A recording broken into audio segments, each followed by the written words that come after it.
ओम नमो भगवते वासुदेवाय नमः। ओम विष्णुवे नमः। आमल की एकादशी व्रत कथा। एक बार की बात है, महान राजा मंदाता ने वशिष्ठ जी से पूछा, हे वशिष्ठ जी, यदि आप मुझ पर प्रसन्न हैं तो ऐसे व्रत की कथा कहिए जिससे मेरा कल्याण हो। महर्षि वशिष्ठ जी बोले, हे राजन, सब व्रतों में उत्तम और अंत में मोक्ष देने वाला आमल की एकादशी का व्रत है। राजा मंदाता ने कहा, हे मुनिवर, इस आमल की एकादशी के व्रत की उत्पत्ति कैसे हुई? इस व्रत के करने की विधि क्या है? हे वेदों के ज्ञाता, कृपा करके इसका सब विवरण मुझे विस्तार पूर्वक बताइए। मुनि वशिष्ठ जी ने कहा, हे नृपश्रेष्ठ, मैं तुम्हारे समक्ष विस्तार से इस व्रत का वर्णन करता हूँ। यह व्रत फाल्गुन माह शुक्ल पक्ष में होता है। इस व्रत के फल से समस्त पाप नष्ट हो जाते हैं। इस व्रत का पुण्य 1000 गौदान के फल के बराबर है। आमल की महत्ता उसके गुणों से अतिरिक्त इस बात में भी है कि इसकी उत्पत्ति भगवान विष्णु के श्रीमुख से हुई है। अब मैं आपसे एक पुण्य फल को देने वाले पौराणिक कथा कहता हूँ, उसे ध्यानपूर्वक सुनो। वैदिक नामक एक नगर था। उस नगर में ब्राह्मण, वैश्य, क्षत्रिय, शूद्र चारों वर्ण आनंद पूर्वक रहते थे। नगर में सदैव वेद ध्वनि गूंजा करती थी। उस नगरी में कोई भी पापी, दुराचारी, नास्तिक आदि न था। उस नगर में चैत्र रथ नामक चंद्रवंशी राजा राज्य करता था। वह महान विद्वान तथा धार्मिक व्रती का था। उसके राज्य में कोई भी दरिद्र तथा कंजूस नहीं था। उस राज्य के सभी निवासी विष्णु भक्त थे। वहाँ के वृद्ध से बालक तक सभी निवासी प्रत्येक एकादशी का व्रत करते थे। एक समय फाल्गुन मास के शुक्ल पक्ष की आमल की नामक एकादशी आई। उस दिन राजा ने प्रजा तक, वृद्ध से बालक तक, सबने हर्ष सहित उस एकादशी का व्रत किया। राजा अपनी प्रजा के साथ मंदिर में आकर कुंभ स्थापित करके तथा धूप, दीप, नैवेद्य, पंचरत्न, छत्र आदि से धात्री का पूजन करने लगा। वे सब धात्री की इस प्रकार स्तुति करने लगे, हे धात्री, आप ब्रह्म स्वरूपा हैं। आप ब्रह्मा जी द्वारा उत्पन्न हो समस्त पापों को नष्ट करने वाली हैं। आपको नमस्कार है। आप मेरा अर्घ स्वीकार करो। आप श्री रामचंद्र जी के द्वारा सम्मानित हैं। मैं आपसे प्रार्थना करती हूँ, मेरे समस्त पापों का हरण करो। उस देवालय में रात्रि को सबने जागरण किया। रात्रि के समय उस जगह एक बहेलिया आया। वह महापापी तथा दुराचारी था। अपने कुटुंब का पालन व जीव हिंसा करके करता था। वह भूख प्यास से अत्यंत व्याकुल था। कुछ भोजन पाने की इच्छा से वह मंदिर के एक कोने में बैठ गया। उस जगह विष्णु भगवान की कथा तथा एकादशी महात्म सुनने लगा। इस प्रकार उस बहेलिये ने समस्त रात्रि अन्य लोगों के साथ जागरण कर व्यतीत की।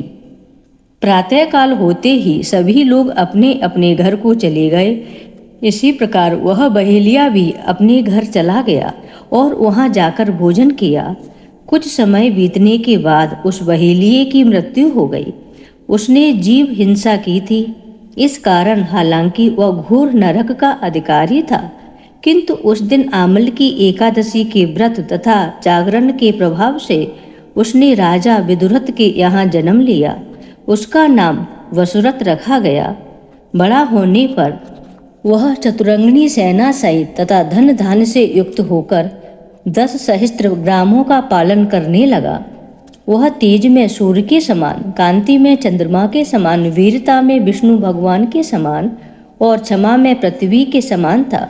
वह अत्यंत धार्मिक, सत्यवादी, कर्मवीर और विष्णु भक्त था। वह प्रजा का समान भाव से पालन करता था। दान देना उसका नित्य का कर्तव्य था। एक दिन राजा वसुरथ शिकार खेलने के लिए गया। देव योग से वन में वह रास्ता भटक गया और दिशा का ज्ञान न होने के कारण उसी वन में एक वृक्ष के नीचे सो गया। उसी समय पहाड़ी डाकू वहां आए और राजा को अकेला देखकर मारो मारो का उच्चारण करते हुए राजा दशरथ की ओर दौड़े। वह डाकू कहने लगे कि इस दुष्ट राजा ने हमारे माता पिता, पुत्र पौत्र आदि सभी संबंधियों को मारा है तथा देश से निकाल दिया। अब हमें इसे मारकर अपने अपमान का बदला लेना चाहिए। ऐसा कहकर वे डाकू राजा को मारने लगे और उस पर अस्त्र शस्त्र का प्रहार करने लगे। उनके अस्त्र शस्त्र राजा के शरीर पर गिरते ही नष्ट हो जाते और राजा को पुष्पों के समान प्रतीत होते थे। कुछ देर बाद विधाता की करनी ऐसी हुई कि उन सब डाकुओं के अस्त्र शस्त्र उन पर उल्टा प्रहार करने लगे, जिससे वे मूर्छित हो गए। उस समय राजा के शरीर से एक दिव्य देवी प्रकट हुई। वह देवी अत्यंत सुंदर थी तथा सुंदर वस्त्रों तथा आभूषणों से अलंकृत थी। उसकी वृकटी टेढ़ी थी, उसकी आंखों से लाल लाल अग्नि निकल रही थी। वह उस समय काल के समान प्रतीत होती थी। उसने देखते ही देखते उन सभी डाकुओं को काल के गाल में पहुंचा दिया। जब राजा की नींद टूटी तो उन डाकुओं को मरा हुआ देखकर सोचने लगा, इन शत्रुओं को किसने मारा? मेरा इस वन में कौन हितैषी रहता है? जब राजा दशरथ ऐसा विचार कर रहा था, तभी आकाशवाणी हुई, हे राजन, इस संसार में विष्णु भगवान के अतिरिक्त तेरी रक्षा कौन कर सकता है? इस आकाशवाणी को सुनकर राजा ने विष्णु भगवान को प्रणाम किया, फिर अपने नगर को वापस आ गया और सुखपूर्वक राज्य करने लगा। महर्षि वशिष्ठ बोले, हे राजन, यह सब आमल की एकादशी के व्रत का प्रभाव था। जो मनुष्य एक भी आमल की एकादशी का व्रत करता है, वह प्रत्येक कार्य में सफल होता है और अंत में विष्णु धाम को जाता है। भगवान विष्णु की शक्ति हमारे सभी संकटों को काटती है। यह मनुष्य की ही नहीं, देवों की रक्षा में भी पूर्णतः समर्थ है। इसी शक्ति के बल से भगवान विष्णु ने मधुकेटव नामक दैत्यों का संहार किया था। इसी शक्ति ने उत्पन्ना एकादशी बनकर मुर नामक दैत्य का वध करके देवों को सुखी किया था। केवल एक बार आमल की एकादशी का व्रत करने वाले बहेलिये को जन्म जन्मांतर तक भगवान विष्णु की कृपा प्राप्त हो गई। बोलिए श्री हरि नारायण की जय। ओम नमो भगवते वासुदेवाय नमः। ओम विष्णुवे नमः। ओम जय जगदीश हरे, स्वामी जय जगदीश हरे। भक्त जनों के संकट क्षण में दूर करे। ओम जय जगदीश हरे। जो ध्यावे फल पावे, दुख बिन से मन का। सुख संपत्ति घरे आवे, कष्ट मिटे तन का। ओम जय जगदीश हरे। मात पिता तुम मेरे, शरण गहूँ मैं किसकी। तुम बिन और न दूजा, आस करूँ मैं जिसकी। ओम जय जगदीश हरे। तुम पूर्ण परमात्मा, तुम्हें अंतर्यामी। पार ब्रह्म परमेश्वर, तुम सबके स्वामी। ओम जय जगदीश हरे। तुम करुणा के सागर, तुम पालन करता। मैं मूरख खल कामी, कृपा करो भरता।